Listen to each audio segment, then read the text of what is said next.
Salam, selamat pagi anak-anak, apa kabarnya? Bu Guru berdoa semoga anak-anak semua dalam keadaan baik dan sehat ya. Ya, pagi hari ini kita akan memulai pembelajaran kita, namun sebelumnya kita akan berdoa. Mari kita berdoa. Tuhan, terima kasih atas kebaikan Tuhan dalam hidup kami. Pagi hari ini kami akan belajar, Tuhan tolong kami supaya kami bisa mengerti. Berkati juga Papa Mama yang senantiasa mendampingi kami belajar di rumah. Terima kasih Tuhan, dan belajar ini kami serahkan di dalam nama Tuhan. Dalam nama Tuhan Yesus kami berdoa. Amin. Ya, apakah anak-anak sudah hafal 10 hukum Tuhan? Nah, 10 hukum Tuhan atau 10 perintah Tuhan ini yang Tuhan berikan supaya kita boleh menghafalkan tetapi juga boleh melakukannya. Yuk kita hafal bersama-sama. Nah, 10 hukum Tuhan. Yang pertama, jangan ada padamu Allah lain di hadapanku. Yang kedua, jangan membuat bagimu patung. Yang ketiga, jangan menyebut nama Tuhan Allahmu dengan sembarangan. Keempat, ingat dan kuduskanlah hari Sabat. Kelima, hormatilah ayahmu dan ibumu. Keenam, jangan membunuh. 7, jangan berzina. 8, jangan mencuri. 9, jangan mengucapkan saksi dusta tentang sesamamu. 10, jangan mengingini milik sesamamu. Nah, apa Tuhan berikan 10 hukum Tuhan ini? Karena Tuhan mau kita sebagai anak-anaknya, kita bisa hidup sesuai dengan kehendak Tuhan, atau sesuai dengan cara Tuhan. Nah, 10 hukum Tuhan ini harus kita hafal dan harus kita laksanakan. Selamat pagi anak-anak. Hari ini kita akan belajar pembelajaran 4 dari buku tema 4, sub tema 3. Kegiatan yang bisa kita lakukan ketika bersama keluarga besar adalah bermain lompat kelompok. Yuk kita lihat Udin dan keluarga besarnya bermain lompat kelompok. Udin berkelompok dengan paman, bibi, dan sepupunya. Mereka sedang bermain ya. Udin bersama keluarga besarnya sedang bermain. Nah, ayah Udin, ibu Udin, nenek Udin, serta kakak Udin di kelompok lain. Tiap anggota kelompok memegang pundak temannya. Tiap kelompok lompat sesuai perintah. Kakek Udin yang memberikan perintahnya. Nah, ini juga boleh dipraktekkan ya. Kalau tidak juga tidak apa-apa. Marilah kita bermain seperti keluarga Udin. Dengarkan apa yang disampaikan gurumu. Buatlah kelompok yang terdiri dari 5 orang. Tiap anggota kelompok memegang pundak temannya. Tiap kelompok lompat sesuai perintah gurunya. Kelompok yang salah adalah kelompok yang kalah. Nah, itu permainannya. Kakek dan nenek Siti berasal dari Jawa. Mereka tinggal di sebuah desa yang indah. Ini Siti ya. Kakek dan nenek Siti. Apakah kamu sering bertemu dengan kakek dan nenekmu? Di mana mereka tinggal? Apakah kamu menyayangi mereka? Nah, tugasnya yang hari ini halaman 109 ya. Tanyakan kepada temanmu apa sebutan paman dan bibi di daerahnya. Misalnya, boleh tanya ya, nomor 1 misalkan nama teman Moses, asal daerah dari mana? Moses, Medan ya. Panggilan paman itu apa? Kalau orang Medan, panggilan bibi apa kalau orang Medan gitu ya. Nah, nanti tanya ke berapa teman? 1, 2, 3, 4, 5. Ke 5 temanmu yang ada di kelasnya.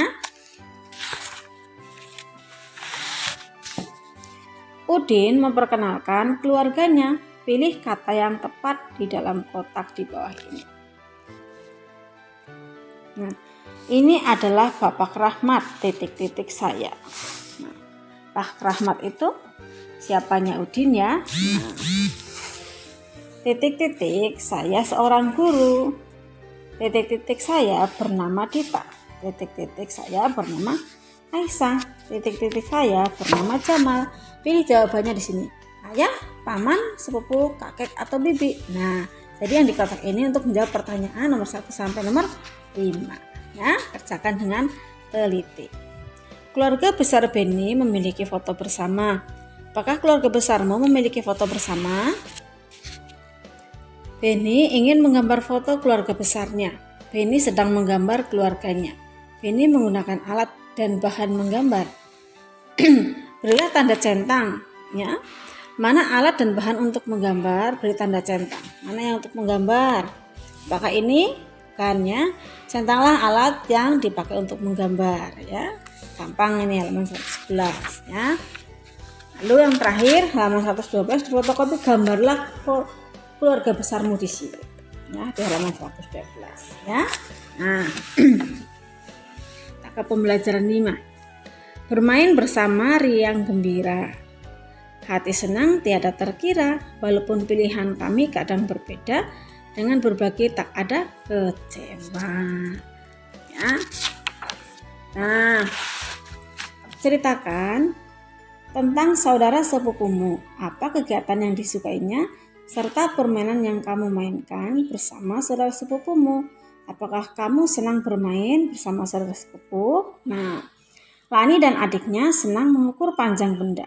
Alat yang digunakan adalah korek api. Korek api dapat digunakan untuk mengukur panjang benda. Lihat nih, dia menggunakan batang korek api untuk mengukur pulpen. Nah, jadi carilah alat ukur panjang yang sederhana lainnya seperti yang digunakan Lani. Sekarang lakukan pengukuran panjang dengan alat sederhanamu di kelas. Nah, nanti anak-anak ukur. Misalkan 1 ukur pulpen, 2 buku, 3 sendok, 4 penggaris, 5 tempat pensil, 6 buku paket. Ukurlah dengan batang korek api. Pulpen 3 batang korek api. Kemudian nanti bukumu berapa batang korek api. Itu ya, tulis di halaman 115. Lalu jawab pertanyaannya, apakah alat sederhana yang kamu gunakan tepat untuk mengukur panjang benda? Tepat tidak. Lalu, adakah cara lain untuk mengukur panjang benda? Nah, jadi pembelajaran 5 tugasnya di halaman 115 ya. Mengukur panjang benda menggunakan batang korek api ya. Selamat belajar dan selamat mengerjakan latihan soalnya. Anak-anak, mungkin sebagian dari anak-anak bertanya, kenapa masa pandemi kita harus tetap belajar? Kalau belajar di rumah, kenapa pelajarannya harus banyak? Nah, anak-anak, kita sedang berdoa semoga pandemi ini cepat berlalu dan kita boleh diizinkan tatap muka. Ya, jadi tetap semangat belajar walau di rumah. Dengan harapan bahwa nanti kalau pas masuk kelas tidak ketinggalan banyak. Ya, nah kita akan menutup pembelajaran di dalam doa. Namun sebelumnya, mari kita yuk bersama-sama menghafalkan pengakuan iman rasuli. Ya, yang berbunyi demikian. Aku percaya kepada Allah, Bapa yang Maha Kuasa, Khalik langit dan bumi, dan kepada Yesus Kristus, anaknya yang tunggal Tuhan kita, yang dikandung daripada Roh Kudus, lahir dari anak darah Maria, yang menderita sengsara di bawah pemerintahan Pontius Pilatus, disalibkan, mati dan dikuburkan, turun dalam kerajaan maut. Pada hari yang ketiga, bangkit pula dari antara orang mati, naik ke surga, duduk di sebelah kanan Allah, Bapa yang Maha Kuasa, dan akan datang dari sana untuk menghakimi orang yang hidup dan yang mati. Aku percaya kepada Roh Kudus, gereja yang kudus dan am, persekutuan orang kudus, pengampunan dosa, kebangkitan orang mati, dan hidup yang kekal. Amin. Mari kita berdoa. Tuhan, terima kasih hari ini kami telah belajar. Tuhan berkati kami dan tolong kami, mampukan kami untuk dapat mengingat pelajaran yang disampaikan di guru dengan baik. Terima kasih untuk Papa Mama yang mendampingi kami belajar di rumah. Tuhan Yesus, kami serahkan kehidupan kami senantiasa dalam tangan Tuhan. Dalam nama Tuhan Yesus, kami berdoa dan kami akan menutup doa seperti yang telah Tuhan ajarkan kepada kami. Bapa kami yang ada di surga, dikuduskanlah namamu, datanglah kerajaanmu, jadilah kehendakmu di bumi seperti di surga. Berikanlah kami pada hari ini makanan kami yang secukupnya, dan ampunilah kami akan kesalahan kami, seperti kami juga mengampuni orang yang bersalah pada kami. Dan janganlah membawa kami ke dalam pencobaan, tetapi lepaskanlah kami daripada yang jahat. Karena Engkaulah yang mempunyai kerajaan dan kuasa dan kemuliaan sampai selama-lamanya. Amin. Sampai jumpa pada pembelajaran berikutnya.